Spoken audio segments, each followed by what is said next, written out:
Hello guys! For today's video, magluluto po ako ng steam egg. Ito. Napaka-smooth na steam egg guys. So, paano nga ba ito lulutuin na? Parang ganito na siya guys. Ganito siya ka-smooth. Ayan.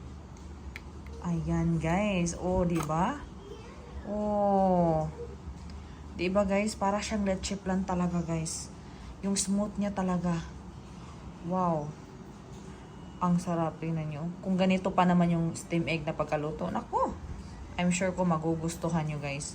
So kung gusto nyong malaman kung paano to lutuin, let's watch my video. So if you like this video guys, please like, comment, share, and of course guys, subscribe na rin guys. Thank you! Okay guys, sa pagluto ng steam egg, ito yung gagamitin natin ha. 3 itlog. So, ilagay natin dito. Ito po ay napakagandang steam egg. So, very smooth. So, 1 basong tubig. So, ayan guys. Kaano na yan? 1 basong tubig. At syempre, lalagyan natin ng ½ teaspoon na salt. So, saka natin ganyan. Ayan. Ano bang tatawag dito? Kayo-kayon sa Bisaya. Kung sa Bisaya, kayo-kayon. Ayan guys. Ganyan lang guys ha. Ayan. So pag ganyan na siya guys, syempre, nilalagyan ko ng kaunting sesame oil. Ayan. Kasi, para sa ano siya, para hindi siya masyadong malansa. Ganyan. Yung sikreto ko guys, sa pagluto nito, para very smooth talaga siya, as in smooth, is sinasala ko guys. Sinasala ko talaga as in. Ayan. Para yung baboy niya is matanggal-tanggal. Ang hirap no? Ang hirap talaga guys. Sino makarelate dito guys?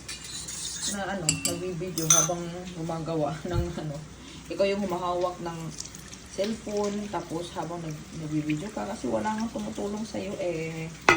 Ayan guys, sinasala ko lang guys. Ayan.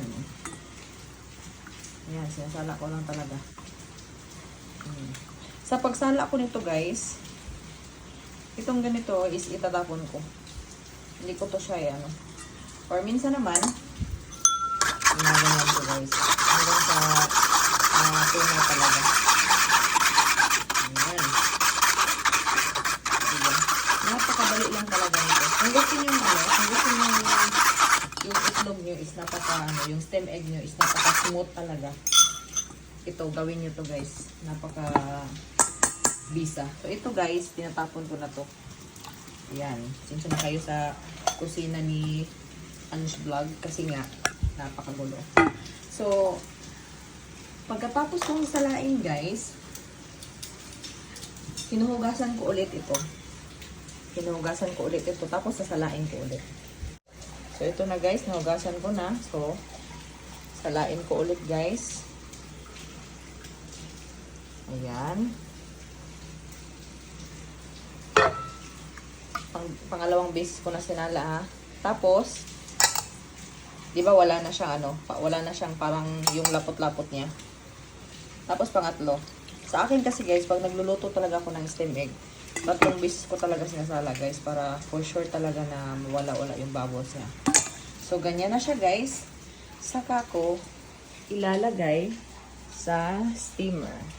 Pwede din guys, takpan nyo ng aluminum foil. Pero para sa akin kasi, itong steamer na ginagamit ko is napakahina lang ng apoy. Pang steam talaga siya guys. So ayan, i-on ko lang to. At i-steam ko ng 12 minutes. Kailangan napakahina talaga. Kung gusto nyo namang i-steam sa kawali, kailangan yung apoy nyo is mahina talaga. Para parang leche plan talaga yung niya, yung pagka-steam. So ayun, hintayin muna natin guys na maluto siya within 12 minutes guys. Okay guys, titingnan na natin. Luto na ba? Ayan, luto na guys. So, kailangan na natin tong kukunin. So, yung ilalagay ko dito na sauce guys is, so ito guys. pinaghalo kong oil na ginisa ko sa sibuyas at saka bawang. Ayan.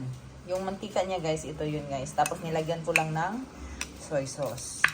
Saka ko naman siya ihahalo dito. O, ayan. Sa kaunti lang guys. Para mas masarap din naman yung ano natin. Yung steam egg. So, ito yan guys. Tapos,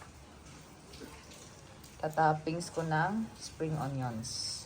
Pwede din kayo mag-toppings ng garlic flakes. Oh, ayan. So, sa akin guys is spring onions. So, ready to serve na po ang ating steam smooth egg or steam egg. Ayan guys. So, try nyo din guys. I'm sure ko magugustuhan nyo.